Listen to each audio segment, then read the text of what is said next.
Bonjour à tous et bienvenue pour cette nouvelle épisode de rentrée de la bibliose. Aujourd'hui, nous avons deux orateurs, donc le docteur Charles Fauvel de Rouen et le docteur Hugo Mallan de Mâcon, qui vont nous présenter deux articles conjointement. En premier lieu, j'introduis donc le docteur Charles Fauvel de Rouen qui va nous parler d'une sous-étude d'Helios B, principalement donc sur les biomarqueurs dans le cadre du traitement par Nutri-Sirop. Charles, je te laisse la parole, c'est à toi. Merci Antoine pour l'introduction. Donc, je vais partager mon écran. Normalement, ça devrait arriver chez vous. Si c'est OK pour vous, eh bien j'y vais. Je pense que c'est bon. C'est tout bon. Bonjour à tous. En effet, je vais vous présenter cette étude en stylaire de l'étude Helios B qui s'est intéressée à l'impact du nutricient sur les biomarqueurs cardiaques dans le cadre de l'amylose à trans-thyrétine. Donc, comme vous le savez, l'amylose cardiaque à transthyrétine est associée à des réhospitalisations et des décès à plus ou moins court terme avec une médiane de survie de 2 à 6 ans sans traitement. Et plus on sait bien que plus le diagnostic est fait précocement, eh bien meilleur est l'outcome. On a amélioré grâce aux drogues maintenant disponibles un peu le pronostic de la maladie. Néanmoins, la morbimortalité reste un peu élevée et donc ce qu'on a besoin en pratique clinique, c'est une meilleure stratification du risque et en ça, les biomarqueurs peuvent tout à fait nous aider.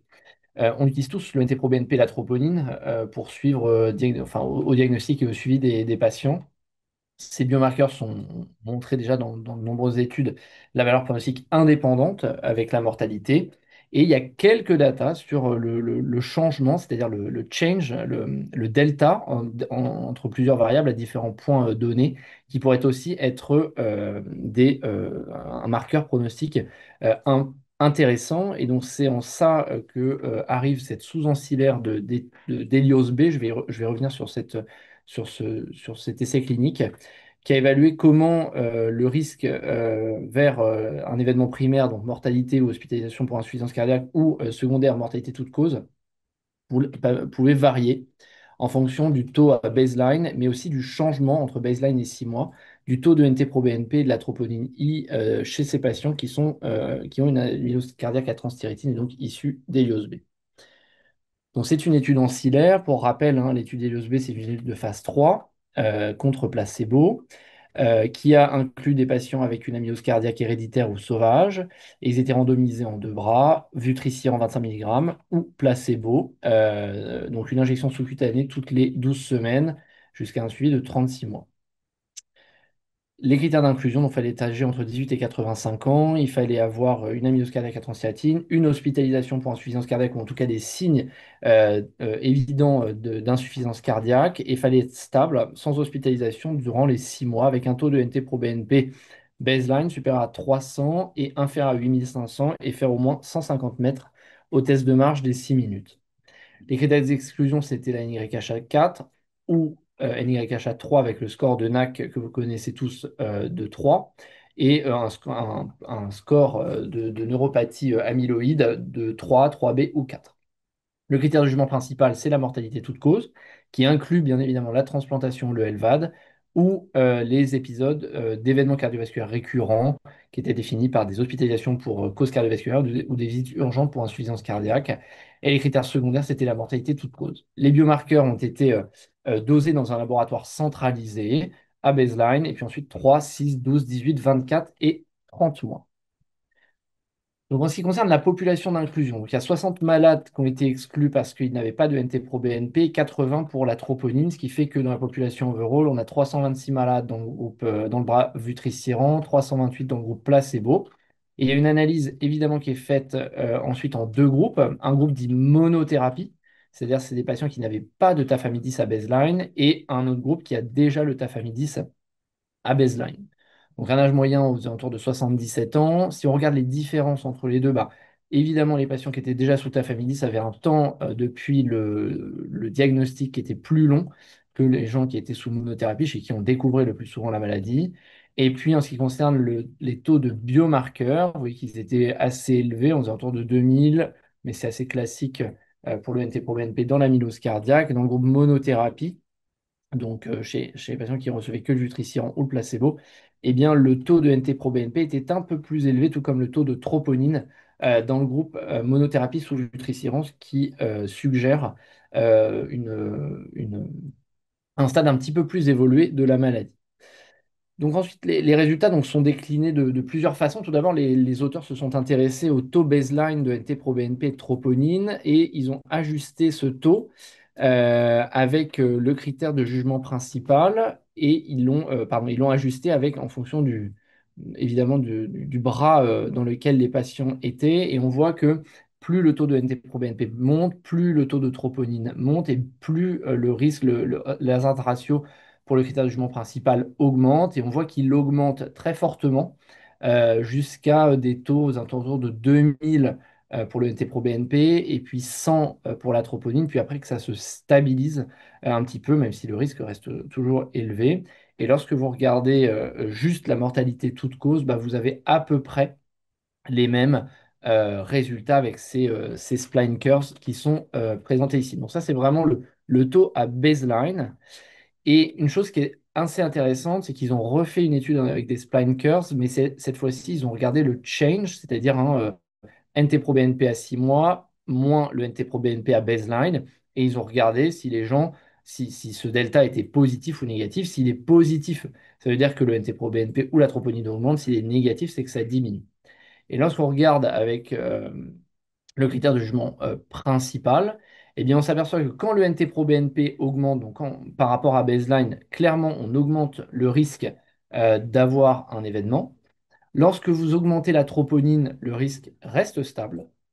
Par contre, quand vous diminuez le NT-proBNP, c'est un peu mieux, même si ça croise l'intervalle de confiance à 95%, il croise la valeur 1, donc il y a une tendance à réduire le critère de jugement principal. Par contre, quand vous diminuez la troponine pour le critère de jugement principal, là, c'est vraiment significatif, ça ne croise pas 1. C'est le schéma B, 2B.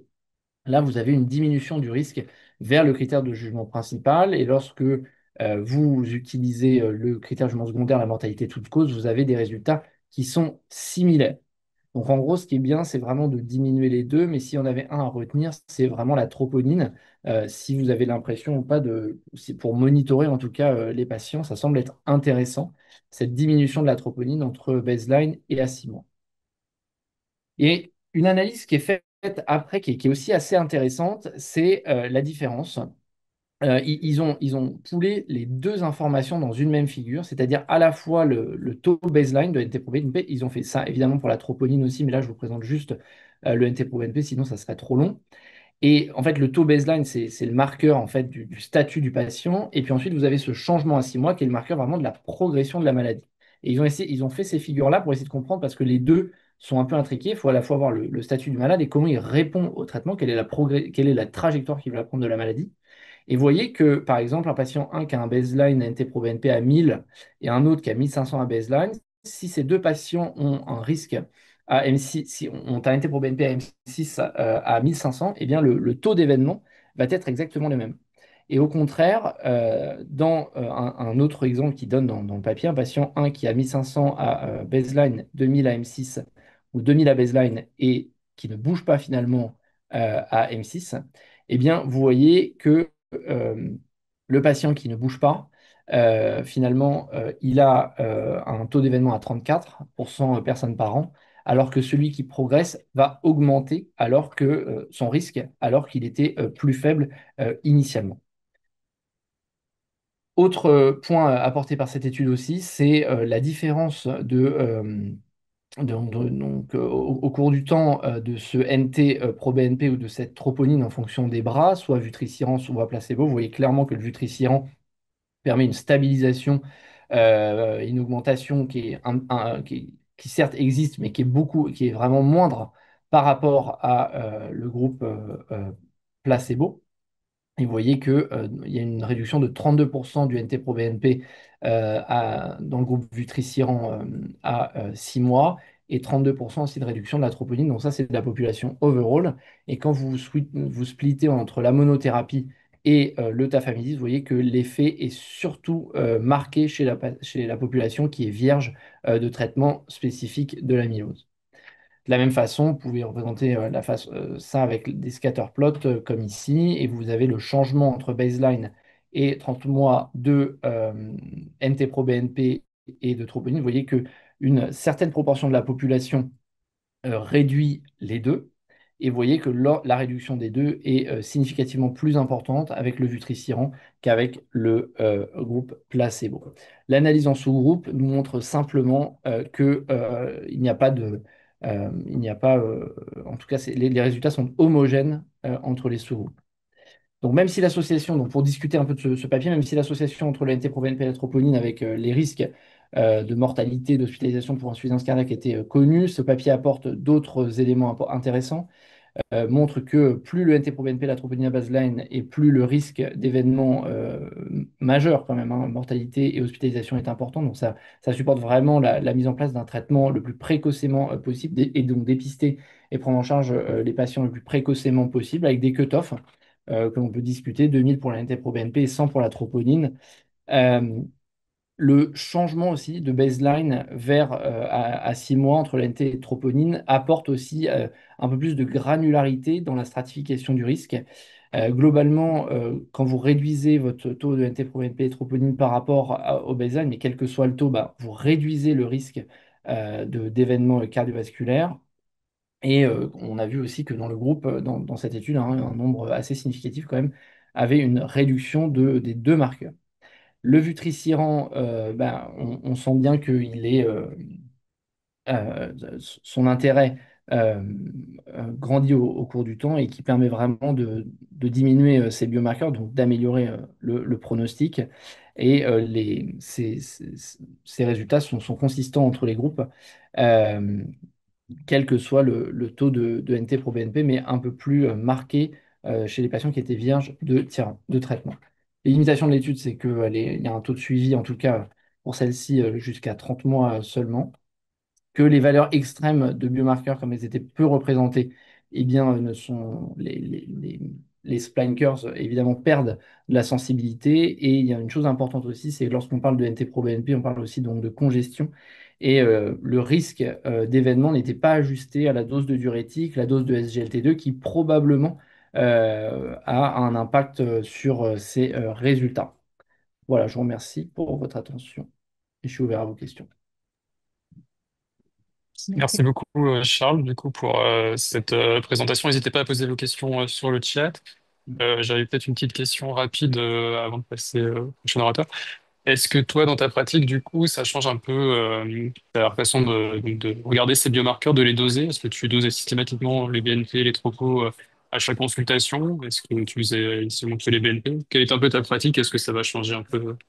Alors, en soi, je pense que ça conforte surtout mon impression, plus que ça change ma pratique, parce que en fait, on a un hôpital de... Alors, c'est un peu particulier parce que je travaille dans un CHU où on a un hôpital de jour dédié pour les patients amylose qu'on les revoit. Et donc, on a un bilan qui est systématique où ils ont toujours BNP, NT-proBNP et Tropo.